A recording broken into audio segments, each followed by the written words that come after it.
गोरेगाव नेस्को सेंटरमध्ये मुंबईतील 3 लोकसभा मतदारसंघासाठी मतमोजणी केंद्र तयार करण्यात आलंय। उत्तर मुंबई, उत्तर पश्चिम मुंबई आणि उत्तर मध्य मुंबई या 3 लोकसभा मतदारसंघाचे मतमोजणी केंद्र हे नेस्कोच्या सभागृहात आहे। या परिसरातील सुरक्षा व्यवस्थाही मोठ्या प्रमाणात वाढवण्यात आली आहे।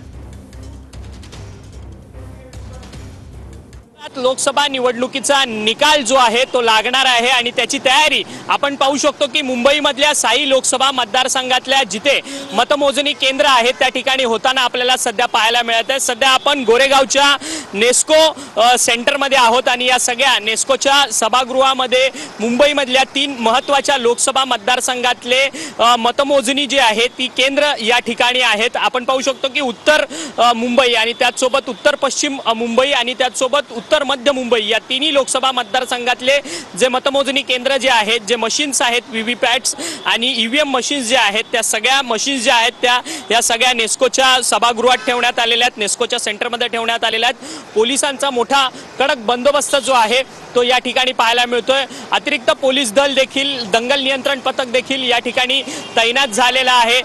तुमच्याकडे परवानगी आयडी कार्ड असेल तरच या संपूर्ण नेस्कोच्या परिसरामध्ये आतमध्ये जाऊ शकता अशी व्यवस्था पोलिसांकडून करण्यात आलेली आहे। व्हिडिओ जर्नलिस्ट कमलेश अक्षय मंकणे, TV9 मराठी, मुंबई।